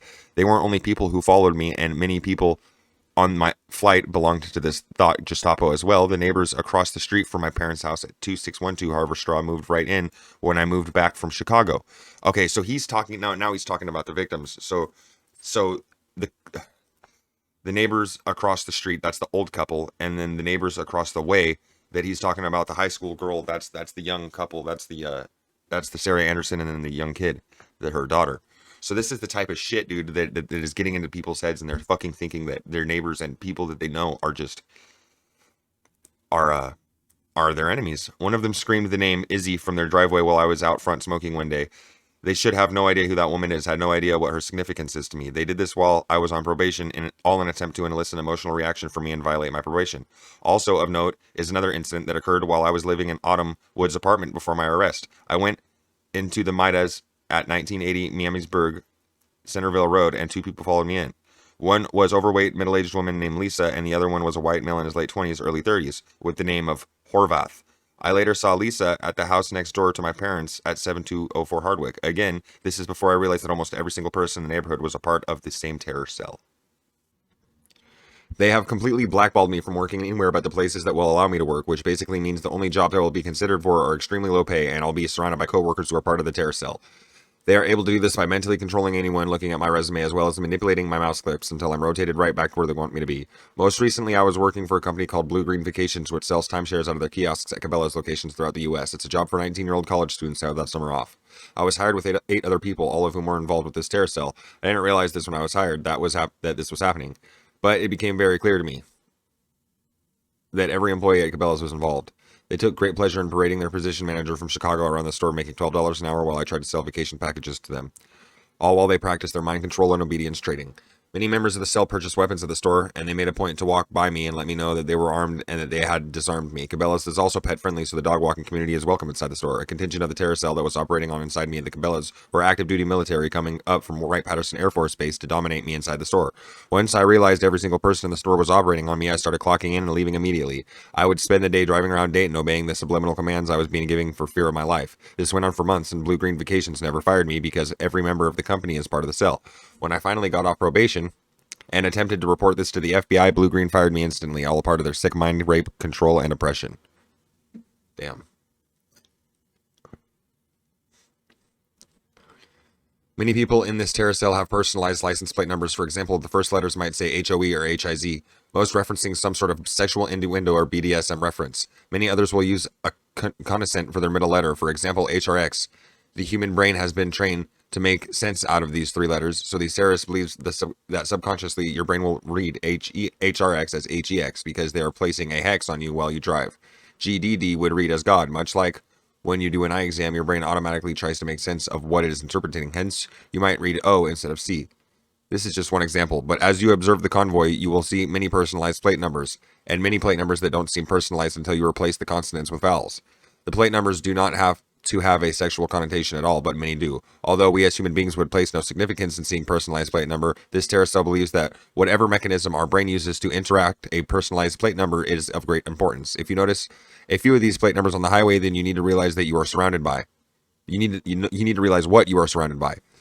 They also like using bumper stickers. The most obvious are middle finger stickers and the hook 'em horns, hand signals, which represent devil worship to this terror cell. Many of the drivers also place their seats back so that if you pull up next to them at a stoplight, their face will be hidden. This guy's fucking losing it at this point, bro. He's losing it. He is losing it at this point, bro. These terrorists have a code that they adhere to. It is all about what they interpret as obedience or dominance. What you think is common courtesy, they interpret as obedience. For example, holding the door for someone, such as a small meaningless thing. However, if you are mind-controlled into holding the door for someone, they interpret that as dominance. How many times have you held the door for someone without even thinking about it? That's the catch. You didn't think about it. You think you did it automatically when the reality is you were responding to a subliminal command. Same with lane changes, smoking, hitting brakes. They're all interpreted by terrorists as obedience because the victim is obeying without being aware of it. Every time you are on the highway and you drift right or left past or a car passes, you are being shifted right or left. It's not the wind. And it's these tiny, tiny little things that they get off on. Every little bit of frustration they can add to your life, they revel in. When you get slightly frustrated, they increase that frustration. When you get sad, they increase that sadness. Every time you roll over in bed, every time you open the refrigerator, every moment has been programmed by the terror cell that is operating on you. Hot flashes, yawns, chills, losing your balance, sneezing, an itch on your earlobe, scratching your head, all can be triggered by the terror cell. It's been happening your entire life. That's why it's so hard to pick up on what is being done to you. Every time you buy gas, every time you buy groceries, your eyes are being controlled with ventriloquist telepathy. You make eye contact with the cashier. She barely moves past their lips and says, look down. And you look down at the credit card machine. When you're finishing up, but still looking down, the cashier says, look up. Just a tiny movement of the lips, and you look up. This guy's losing it. The cashier also gave you the subliminal command to look up just before you made eye contact with him. They even set up the CC machines at checkout to malfunction just to frustrate and delay you. You think that thoughts and emotions are randomly generated in your mind when many of them are sent to you. They enjoy committing murder on the highway, steering their victims off the road. And once they've committed the murder, they attack the family members emotionally. What would already be extremely difficult to get through, they make 1,000 times harder. They especially enjoy secluding their victims, so they have no emotional support. It makes it easier to attack someone mentally if they are alone with the pain. Much easier to turn the grieving process into something much more extreme and painful. I can't list all of the displays of intimidation I've had to endure in the last 5 years as I go through this waking nightmare, but a few are worth mentioning. 2 guys blocked me in the driving range in a show of intimidation. The entire parking lot was open. One was elderly and drove a yellow Porsche. The other was middle-aged and fairly big and looked like he belonged on a Harley. They parked both of their cars behind mine, and I was the only car in the parking lot on National Road. They just stood there with arms crossed while I hit balls. I was attacked by one of the neighbors while sitting in my car. Sean lives a block away from my parents on Coppersmith, or that's where his girlfriend lives. One evening, I'm pulling out of my neighborhood onto Bradford Road to buy some cigarettes, and this guy on a motorcycle at least 200 yards away, coming in the opposite direction, flips me off. Not just a quick middle finger, literally the entire time he is approaching me and passing me. Then he turns on Coppersmith into my neighborhood, so I turned around to see what the issue was. I saw him turn into the driveway, and I stopped in the street in front of the house. As I was rolling my window down to ask what the problem was, this maniac runs to my car and starts punching me through the window before I even got a word out of my mouth. Then he pulls his shirt up to show me a handgun he's carrying. I was still on probation when this happened, so getting involved in any sort of altercation was out of the question. These terrorists are well aware of that fact and tried to provoke me on multiple occasions. At the time, I was unaware that almost the entire neighborhood was involved. What also be noticed is the middle finger. Sean used so aggressively. The convoy I've been speaking of has been flipping me off for years. 30 cars will pass me on the highway, all with heads hanging out the window and flipping me off, screaming at the top of their lungs. It's a daily occurrence. If you look at the Stalker Bees website, you'll see why this is significant. Jesus. Many of the pictures on the website depict women flipping you off. The middle finger is also displayed in some other porn videos, which are described as loser joy, where the porn star instructs you to masturbate while she insults you and flips you off. This behavior stopped immediately once I put a camera up in my car. Also, I've noticed the presence of gays, lesbians, and transgenders being prominent among those who are part of this convoy. Their presence is not overwhelming, given that members of this convoy seem to compromise all walks of life, but it is clearly that the LGBT community would want to make this political statement. Many of these members have shaved heads so they can wear different wigs. Remember the blackmail website I mentioned earlier? They advertise on Pornhub to take humiliating pictures of the victims and blackmail them. It appears that a large proportion of these males in the convoy are wearing wigs, and when they are not wearing the wigs, they would look like skinheads. I see the same thing with females in the convoy, but not quite as many. Many other videos by Sissy, Subliminal, Emperor Hypnosis, etc. are mashups of multiple porn videos. Some of them are overlaid with sound recordings that are layered, maybe 5 or 6 layers deep, with music, sound bites, and voice recordings. It's a type of subliminal audio technique where your brain focuses on the sound at the top of the audio range, while your brain fails to consciously hear the other layers, but your subconscious mind picks up everything. Think about sitting in a noisy restaurant. You can probably focus on one conversation next to you, but if you try to eavesdrop on multiple conversations at once, it would be much more difficult to follow. I believe that these terrorists are good at doing that. When my brain multitasks, I jump back and forth between both conversations, trying to use context clues to fill in what I missed. And when I change my focus between conversation 1 and 2, these terrorists have been trained to split their focus so they can completely concentrate on both conversations at the same time. But they do this telepathically, so they can listen and manipulate someone's thoughts while they converse with them, or operate telepathically on multiple targets at once. So while Susie is making lemonade and appears to be a normal human being, she's also focused telepathically on the victims who live across the street. And while Susie appears not to know her other neighbors, they are in fact part of the same terror cell surrounding the homes of their victims. Like the subliminal audio technique I just mentioned, I also found something interesting called sine wave speech. Here's the link explaining what it is. And then his link is included right there. And then it seems very similar to what I've been experiencing. Before I realized the majority of this neighborhood was a part of the same terror cell, it seemed like the ambient noise of the highway at night acted like a background for the voices I was hearing. I actually thought the voices were originating from the highway. It seems very likely, but I have been unable to ascertain the range of this weapon. The highway is only a few miles away. It seemed very similar to the background noise produced in this video. I also thought it was odd that the Disinformation Project was responsible for the video, given that disinformation was one of the main strategies these animals used on my mind to ruin my life. If I don't have the windows down when I drive, it seems like I can't get the voices in direction. If I crack the window, it seems like the voices originate from the window. Same when I fall asleep at night. Knowing that my neighborhood is involved, it still seems like most of the voices are mental torture, all originate from my window in my bedroom, whereas if I'm outside, it is clear which house the voices originate from. The convoy has also been driving me around Dayton. They send me the urge to go out to my car and start driving. Since I leave with no destination in mind, I simply wait for the command to turn or go straight at every intersection. The second I leave my neighborhood and turn on Brantford, I fall with a few cars, and the convoy proceeds to drive me around Dayton and the surrounding areas. The mental torture is always constant, but also like driving me to neighborhoods where people want to talk to me. They also have people passing me on the opposite side of the road, and they have been training me to look at passing drivers and pretend I'm female, even mentally sending me the image of the girl I'm supposed to be mentally projecting. Once I've assumed the role of said girl, they move my eyes so that I look at every passing driver, and they tell me to smile each time they pass. When I smile, they hit me mentally with what I can only call contentment, not quite turned on sexually. Fuck, this guy's losing it.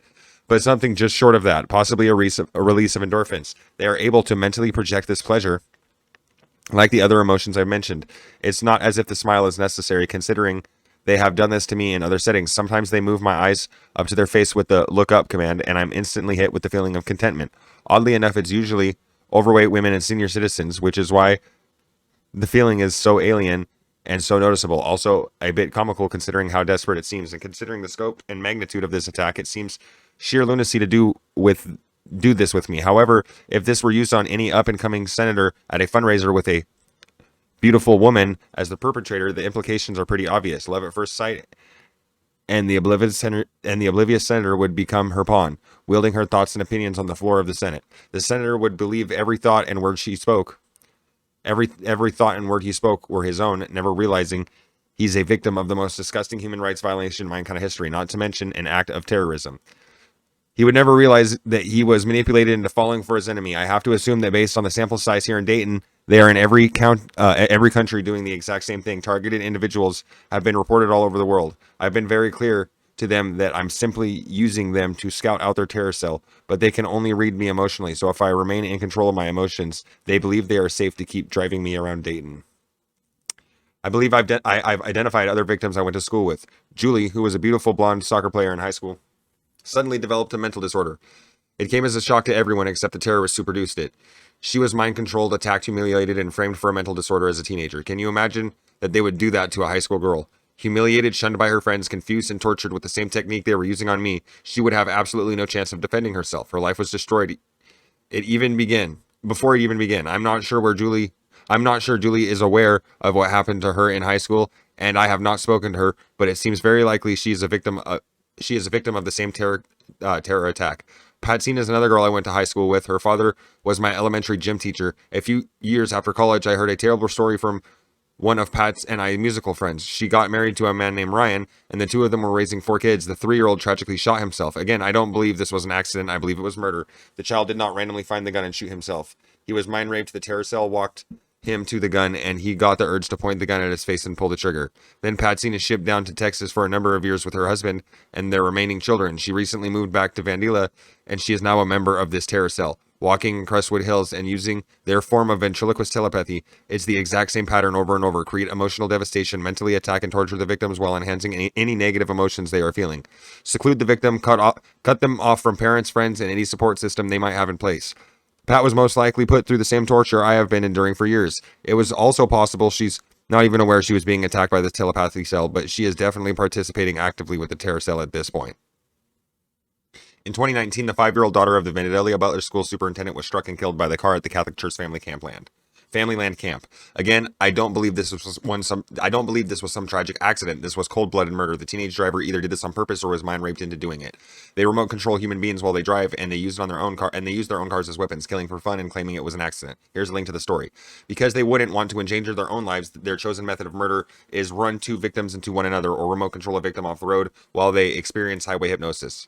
Jackie is another girl I went to high school with. She was driving back to Bowling Green State University on her way back from spring break in Florida. She and 3 of her friends were run off the road by a semi. It was ruled an accident, but it was cold-blooded murder, all to create emotional devastation in the community as well as their families. In 2016, a 17-year-old Alex was killed in a single car accident. Another Vandalia Butler high school student, same thing, same reason, cold-blooded murder to emotionally devastate the family and community. Here's the article. They have bragged about all these victims to me many times telepathically. In 2019, this terror cell produced a mass shooting in Dayton, Ohio. 24-year-old Connor Betts shot and killed 9 people and wounded 17 others. His 22-year-old sister Megan is transgendered. I don't believe this is a coincidence. This mass shooting occurred just 1 month after I got arrested and lost my own rights to firearms. I believe they were setting me up to be the shooter. Holy fucking shit. I believe they were setting me up to be the shooter. But when they realized I was only going to Tyson's, the old man I mentioned in the maroon SUV tried to intervene. It's possible Tyson is part of the cell, and when they were trying to protect their own with their police intervening illegally before I committed a crime.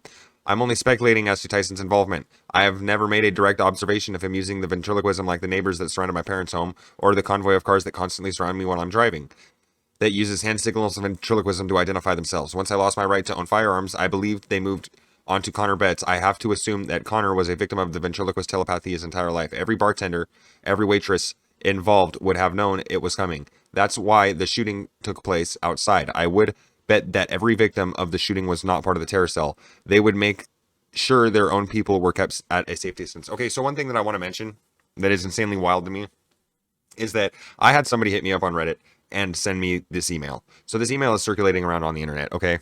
And since this has been up, not only this email but the video, the news has been trying to scrub the existence of like any official talk about anything that has to do with the mind control, anything that has to do with the video, anything that has to do with the emails. They're now trying to post it as a robbery, saying that this is a robbery that was happening. I had somebody hit me up on Reddit, and this person was like sending me pictures and talking about how they were close with this guy that did all this shit and saying that nobody saw it coming and blah, blah, blah, or not blah, blah, blah. That was disrespectful, but a bunch of stuff that was like, that's just like heavy shit, dude, telling me a bunch of heavy shit. And then I get back onto my post, my initial post, and there's fucking accounts on there There's accounts on there that mind you have no fucking karma because they haven't commented on anything at all. They were made a couple of months ago. Random accounts with no comments on anything else except for my post now. And they're saying shit like they knew Steven their whole life and he was a schizophrenic, diagnosed schizophrenic, and he should have never had guns in the first place. But here he's saying that he lost his rights to firearms. And I've had 3 fucking people comment on my post on Reddit being like, oh, dude, you're a douchebag because you're talking about these people and talking about this guy possibly being mind controlled. When in my opinion, dude, that's honest. That's fucking shilling. Dude, that's shilling. That's like bots or something. That has to be like bots or something, that it's part of some sort of fucking algorithm that's trying to shut this fucking story up. Like I said, this story was going to get shut up. In this email, this guy is obviously losing his fucking mind, okay? But let's not forget the fact that he is under attack. Let's not forget that. This email of him going through it and just literally losing his fucking grasp on reality, it's literally him under attack, bro. So let's continue. This is fucking wild. I believe the Zindrig family in Chicago is also a part of the ventriloquist telepathy. The Zindrigs in my family have been extremely close since childhood. Kevin, Brian, and Dan are like brothers to me and always will be. That's why my relationship with Dan was one of the first things they destroyed. I was convinced that Dan Zindrig was involved in the attack in the Chicago while I lived at Jason's house because of the paranoia and tactics I mentioned earlier. The Zindrigs also identify as conservative and Catholic. Once the voices convinced me that Dan was involved, they started convincing me that the entire family was involved. I tried convincing Dan over the phone, but he wasn't having any of it. All I heard was his angry friend exhibiting what must have seemed like a mental disorder, and I can't blame him at all. Considering what I've learned about this terror attack, I've completely lost touch with all 3 brothers, and as devastating as it has been, I realize now that they could also be victims. We haven't talked to each other in years. I've missed the birth of their children. They have no idea what has happened to my life, and they're oblivious to why they might not have thought to reach out to me. If I'm correct, then every time one of them thinks about giving me a call, the terror cell operating on them will subtly send them a reason not to, a distraction, an excuse. I'll call when I get home and then forget. Memory block, like my brothers and sisters whose lives who have not been completely destroyed. I believe the Zindrigs are victims nonetheless. I know that I, Jackie, and Patsine all went to St. Christopher's Church in Valdina growing up. This is another pattern I've picked up. Most victims I have identified are conservative and or Christian Catholic. Rachel in California, I believe, was being controlled by the Asian woman she was staying with. She identifies as conservative. I would have to assume that would make the Asian woman Rachel's alpha, and that would make Rachel her beta. Terms the cells use often with me. Due to the size and scope of this attack, I don't want to assume that only conservatives are being attacked, but I cannot help but notice this trend. It's possible Chris Kyle was a victim of politically motivated murder. That would make his killer, Eddie Ruth, a victim of ventriloquist telepathy. Amy Schneider, transgendered from Jeopardy, went to Chaminade Julian Catholic High School here in Dayton. The only possible motive or theme I see is anti-Christian / Catholic and anti-conservative. However, I'm familiar enough with these psychologically evil pieces of shit to know they don't really need a reason to do anything. I see at least 3 generations involved, which tells me that the technology they must be using to do this might not be nearly as sophisticated as I originally believed. In fact, I think it must be extremely simple. Since I know they can read my thoughts and the thoughts of every victim I know, electricity must be involved. I mean, brainwaves and everything are all just electricity. The electricity my brain creates, I can only speculate electromagnetism may be involved. It says if my mind was plugged into an amplifier at 35 years of age, I had my wisdom teeth removed when I was 26 years old, and it's possible something was implanted. But I have to stress that is my only speculation. Some sort of electronic field has to be involved for them to send mental imagery to my mind's eye, as well as the physical sensations and emotions I mentioned earlier. I believe my entire family is being attacked and manipulated, but if they are it must be much more if they are, it must be much more subtle than the torment they have put me through. And because of me, they will never attack one of my family members in a similar manner. They will only block my family from ever believing it was truly happening to me. I also know that while I can hear the constant torture, I've also become very adept at observing the thoughts, emotions, or perspective that I know are not my own. However, I cannot hear any of the commands being sent to my family members. I can only observe the symptoms: distracted driving, phantom itching on scalpel, yawning, forgetfulness, etc. It implies that some sort of tuning might be taking place. Perhaps the subliminal commands my father is receiving are an octave too high or too low for me to pick up on. Or if EMF is involved, then maybe my antenna doesn't receive what my mother's does. Electromagnetic frequencies, yeah, EMF radiation and shit is real shit, dude. That EMF technology is real shit. EMF weaponry is real shit. It's also possible that the victims have had nothing to do with them physically, and that only the terror cell has been modified. Some sort of the field is being generated, and it's not just me, it's around everyone. It's part acoustic, 1 part electronic. The ventriloquism is acoustic, and our brain activity is the electronic. As if they are using the radio waves all around us to create some sort of resonance. They are able to manipulate electric impulses in our brains so that we feel the sensation of an itch on our earlobe, tightness in our muscles, yawns, sneezes, along with many other sensations they are able to artificially create. They can also create acoustic sounds around me that my parents can hear, like the sound of a plastic bottle that has been deformed popping back up into place, or a pop in the wall that my mother assumes must just be the house settling. They do this to me even while I'm driving. They are also able to change direction from which I hear a sound. For instance, I was laying on the couch and a flying ant was buzzing on a piece of notebook paper on the floor below my left ear. The notebook paper amplified the sound somewhat as the wings beat against it. As these childish, evil pieces of shit often like to do with me, they begin to show off the sound of the buzzing, begin to move around the room, but the ant never left the notebook paper. I'm not sure how they do it, but I know that the human ear locates sound with time lag. The sound takes longer to reach one ear, then the brain processes this time lag and gives you the direction of the sound. Somehow they are able to manipulate my brain to misinterpret this time lag, thus changing the direction from which the sound was originating. I've also observed this terrorist cell uses this form of ventriloquist telepathy as a sort of double talk. When these terrorists are not speaking verbally, their mouths will remain open or cracked, and you can observe tiny movements of the lips and tongue. If you can move your eyes back to their mouths quickly enough, here is an example. In pornography, where you can observe double talk, eye control, and some hand and body movements used to produce eye control, you will have to watch her mouth closely as she speaks to catch the double talk. Same for the body movements. Same for the body movements and gestures designed to control your eyes. It's all choreographed, and it's exactly what they do in the real world, working as one cohesive collector to murder, sabotage, and destroy lives. And then he fucking literally he included an X hamster link. Not clicking that. Not clicking that. Beginning of video, jerk off to lesbian sadism. Okay, watch her lips. 5 seconds in, when she says this, her lips make an M where there shouldn't be one. Some of it's too fast even for me, but a lip reader might have better luck. I think most viewers can observe lock instead of cock at 122. 240, she covers her mouth and uses her thumb to direct your eyes to her face. Her double speak and all body motions are choreographed throughout the entire video. It's every single movement, everything she says. I'm just trying to point out the most obvious examples. Eye control is manipulated with her hand movements throughout this entire video. Every time she moves her hair over her left ear, she points at her face and makes the sign for threesome. You can see one example of this at 312 and again at 409.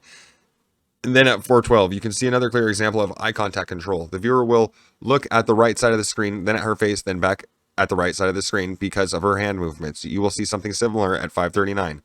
A porn star who goes by the name of Mistress T is also a part of this convoy. I've spotted her in passing cars a few times. The last few cars as they tortured me. Mistress T is not a porn star. Mistress T is just the alter ego she uses as cover while she participates in this terror attack. Damn. Okay, this guy's fucking losing it, dude, at this point.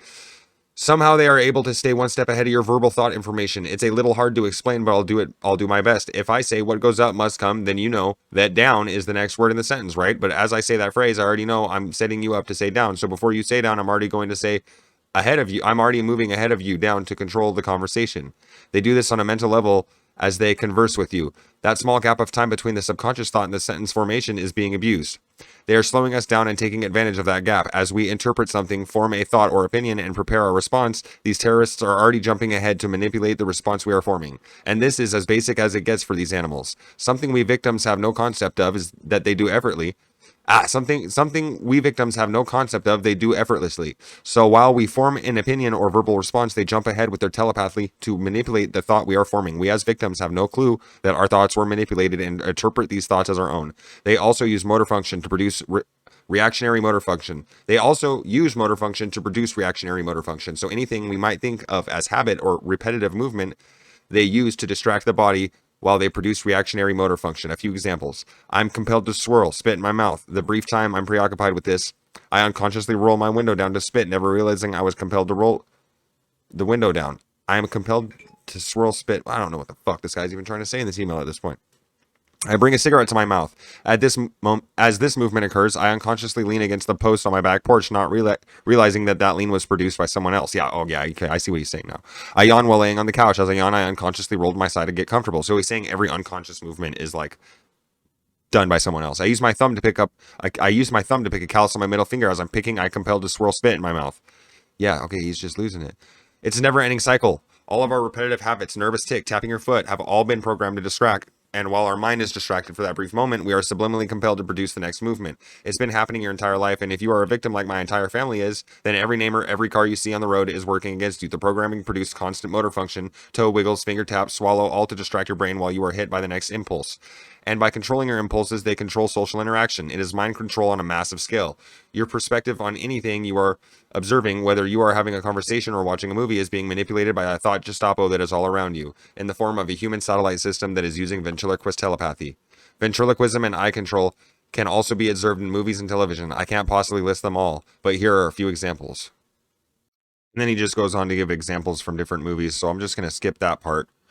Many of the terrorists who have exposed themselves to me are members of different congregations all over town. Christian Life Centers on Little York near my parents' house, Second Covenant Apostolic Church near Two Rivers Community Church.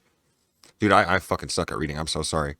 Jehovah's Witnesses. Many members of the convoy have personally plate numbers with displaying JW in some fashion or another. It's all a part of their cover. They have no religion. They only do it to prey upon members of the congregation.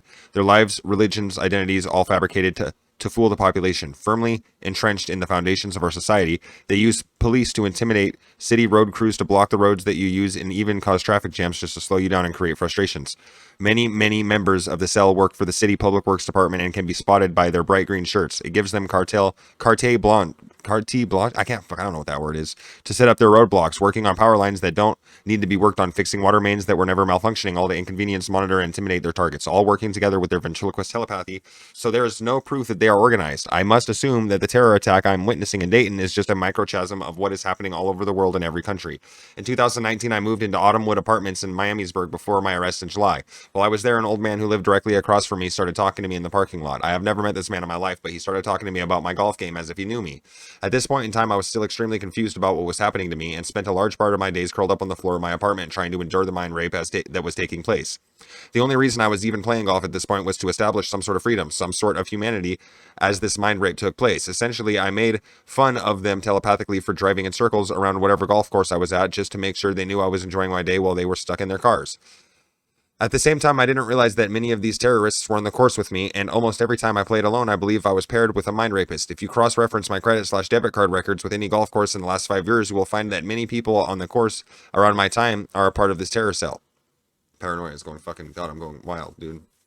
You must remember that when I make AT time, this cell is aware of this, so once I lock in AT time, they would get there ahead of me or after to maintain the orbit of this human satellite system. It's not like my neighbors would drive down there ahead of me. My neighbors would get the mental information immediately, and that would be passed through the mental grapevine convoy, etc. So other members of the cell would intercept me at the course. I also saw a woman at Autumnwood who I had met in Mexico at a friend's wedding years ago. I was in Rivera Maya in 2011 for a friend's wedding and met a short-haired woman from Scotland. We were both staying at Azul Sensory, and we spent a night together, and I assumed we would never see each other again. Then in 2019, I see her walking a dog in front of my apartment in Miamisburg, Ohio. Quite the coincidence, wouldn't you say? If any investigator can find evidence that she used a credit card anywhere near me in Dayton, it would be significant, unless the resemblance was just uncanny. What I've come to understand is that because they've been controlling my mouse clicks, they have been routing me to whatever apartment they wanted to while I remained oblivious. The entire complex was filled with members of the terror cell. The same with my apartment building in 2106 North Winchester in Chicago. Everyone else in the building was using ventriloquist telepathy on me for the years that I lived there, and I would assume that many of my neighbors, and I would assume on many of my neighbors as well. I also received a voicemail a few months before I began writing this that may sound garbled to you. I had literally just laid down in my bed and received a command to masturbate. At the exact same time I received this voicemail in which you can clearly hear cum shot. I traced the cell number to a woman named Faye in Frankfort, KY. Among the constant torture I'm subjected to all the times of the day, cum shot is used over and over. You can also hear calling your senators. And then he includes the phone number. God damn. Over the last few years, as this convoy of terrorists paraded me around Dayton and tortured me, we ended up arriving at the Green on multiple occasions. The Green Town Center is an open-air mixed-use shopping market center featuring restaurants and shopping destinations. Each time I went, I was mentally instructed to go to various restaurants and bars. At each location, I would sit down for a drink while the terror cell operated their mind control. Almost every bartender, waitress, and patron was involved. My experience at the Green was unique, and the choreographed nature of this hive mind stood out. It's a little hard to explain, but as they controlled my eye movements and visual focus, the movements of every person at the bar was coordinated, like watching an undercover flash mob. Every single person moving in unison while using ventriloquist telepathy, combined with what I can only call a freeze frame effect produced with my eye movement, that is one of the most disturbing things I have ever witnessed. I witnessed this at the pub Brio Italian Grill, and Club Oceano Seafood and Bar. Almost every single employee, bartender, waitress, customer taking part in this terror attack. The body movements and pseudo sign language this terror cell uses seems to have loose structure. 2 fingers on a cigarette means twosome. Three fingers means threesome. When they point, they stick out their thumb, so pointing always has the double meaning loser, because your hands makes the symbol L when you point it out. Among their favorite sayings while using ventriloquist telepathy and programming humans are, come on, lick it up, say thank you, look up, bow for me and pose for me, come on. Because of the sexual innuendo, come on, lick it up. After I spit, bow for me. If I bend over, pose for me. If I stop moving and remain in the same spot, they will mouth, say thank you before you can say it verbally, as if commanding you to say it. They make my earlobe itch, and when I move to scratch it, they say, put some earrings on for me. They make my knee itch. When I lean forward to scratch it, they say, lean forward to me. This is done to me at all times of the day telepathically, along with 1,000 other atrocities. I leave you with the best defense against this terror attack I can give you. A test to discover if you are a victim. This test has 2 parts, meditation and a face test. Meditation must be used to make yourself aware of the thoughts and impulses you are being attacked with. If you're not familiar with meditation, it's very simple. Take 10 minutes to clear your mind of all thought. That's it. Anytime a thought, emotion, or impulse enters your mind, try to clear it. You will find this to be extremely difficult, if not impossible. There is a reason for this. You are being mind controlled, and you probably have been your entire life. Once you realize you cannot clear your mind completely, you must understand why. Those thoughts, emotions, and impulses are being sent to you by your neighbors and other terrorists throughout your community. You will have to learn to observe your own thoughts, emotions, and impulses as if they were sent to you from someone else rather than generated in your own mind. Clearing your mind should be easy. It is impossible for any victim. Clearing your mind should be easy. It is impossible for any victim. It will be extremely difficult for you to do this, since you cannot hear the ventriloquist telepathy like I can. You will be flying blind, so to speak. My only hope is that I can give you a flashlight to guide your way. Meditate 10 minutes every day, trying to clear your mind until you realize why you cannot clear your mind. Until you realize that a large part of your stream of consciousness is being sent to you rather than generated by you.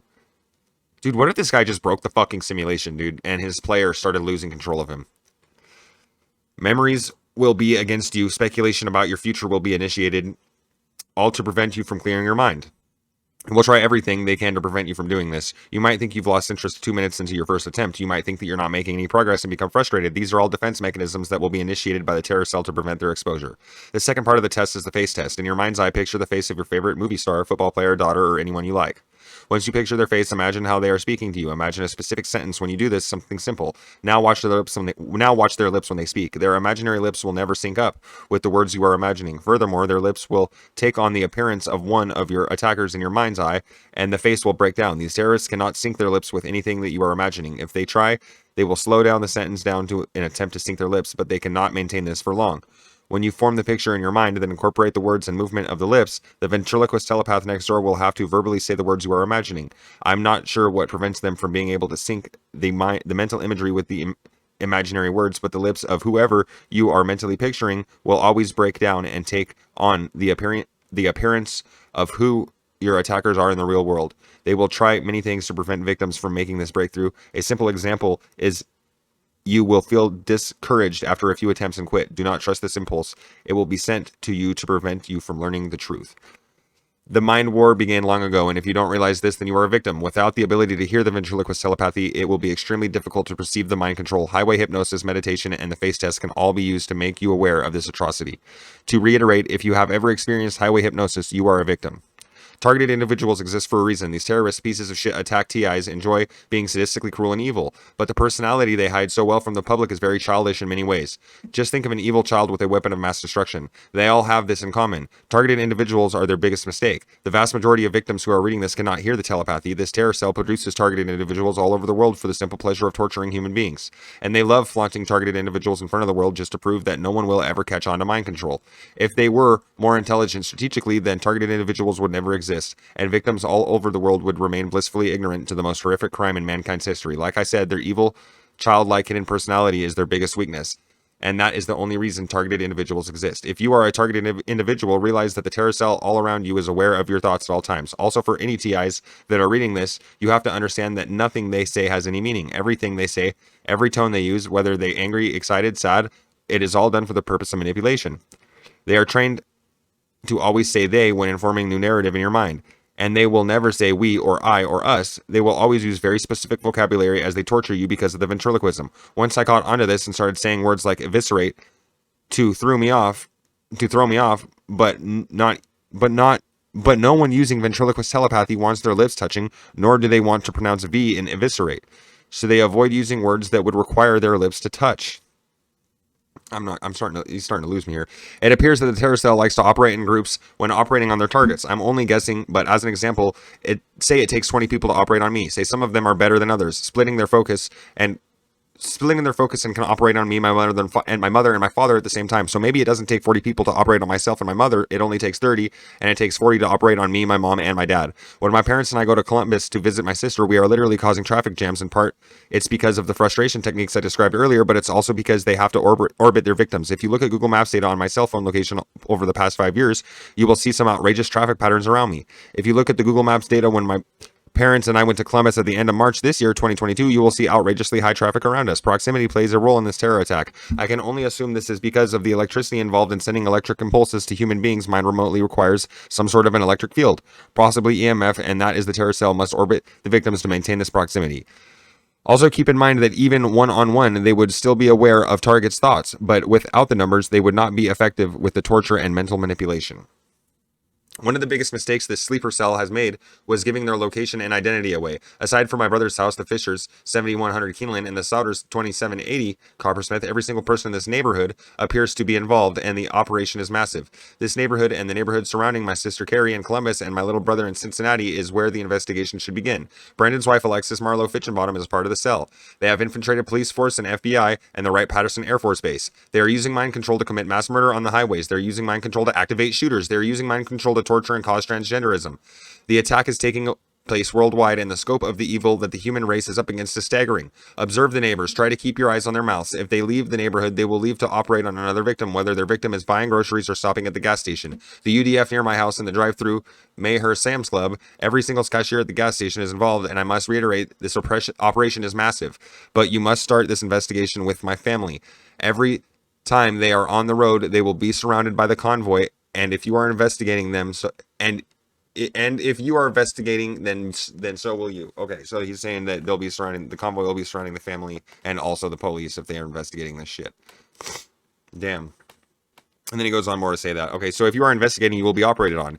Anyone you are investigating with needs to be a suspect. Anyone in the FBI, anyone in the police force, anyone in the military who investigates needs to make this assumption. If you are not investigating, then you need to ask yourself why. They will absolutely try to have they will absolutely try to have only their people investigate. A mind war is taking place, and it will go down in the most horrific atrocity the human race has ever faced. You must understand, if you are sitting at the police department, the FBI, the military, and you are not investigating, there is a reason for this. You need to investigate. They will not have anyone who is a part of the cell investigate if they can. They will not have anyone who is not a part of the cell investigated if they can. And trust me, they can. They have gone to war with the U.S. government, and they have gone to war with governments all over the world. This species has been taught to mimic human behavior, to mimic human emotion, but they are an abomination of life. It will be difficult for humans to come to terms with what is happening here. It is an evil that is incomprehensible. Mind control is one of the most horrific things that the human race has ever faced, and it will be extremely difficult for anyone investigating this to observe the mind control that is being used on them when they investigate. If you walk around this neighborhood, I must assume that your thoughts will be monitored and manipulated at all times. I must assume that this terror cell can affect anyone they want to.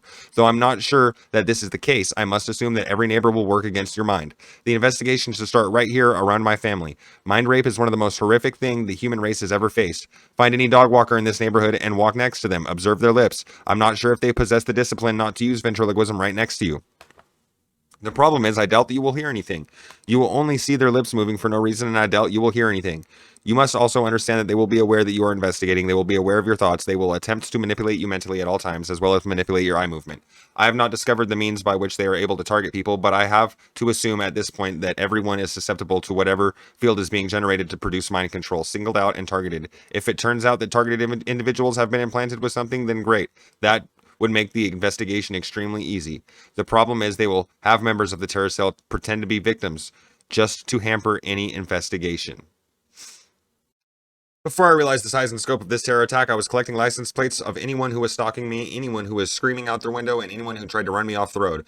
Once I realized that almost my entire neighborhood was involved, and once I realized that almost every single car I see in the road is involved, I stopped collecting the plates. Police officers used to blatantly intimidate me on a daily basis with their ventriloquism. I drove to the FBI field office in Centerville once.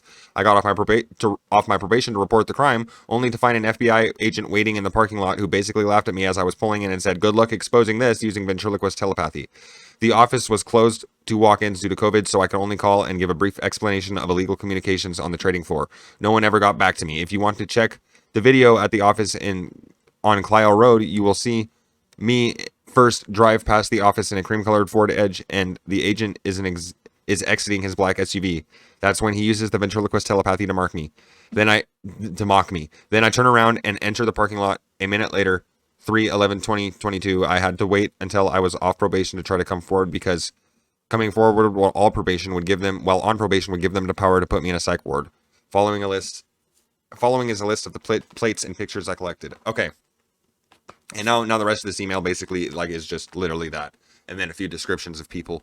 So I wanted to read that in its entirety because a lot of those points in there were important, and if you fucking seriously watched all that and listened to all that, then you probably deserve an award, because I can't read for shit. I'm really bad at it.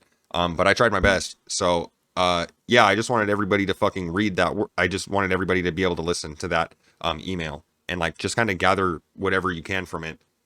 There's a lot of crazy shit in there, guys. So what the fuck? Pretty wild. So that was a long section of a video. This is gonna be the longest video that I've ever done that was just me, myself, solo dolo. I think this might be the longest video that I'm gonna have on this channel at all, but that's pretty crazy. There's a lot that you can take from those emails, and there's a lot that you can dig into in regards to those emails and other things involved. Like he mentioned, it could have been anything from extraterrestrial beings, something else that wasn't human. Maybe it was human, maybe it wasn't. There's so much that you can gather from that shit, man. So much. And so many different rabbit holes that you could dive down into. But anywho, that was a crazy deep dive, and I'm pretty much at a loss for words. I'm really sad about the people that were involved in this shooting, and I'm really sad that this man felt that he needed to do that. And I'm really sad that he felt that everybody was his enemy. And that honestly seems like a very, very shitty existence to have to live. So my thoughts and prayers go out to everybody that was involved in that tragedy. And just know that I meant no disrespect with my analysis of this situation. I'm just trying to make sense of something that seems nonsensical to me. Anywho, with that being said, this has been another fun-filled episode of Anti-Slave Question Everything. This is your host, Bo. Have a good rest of your night. God bless you. I'm out. Peace.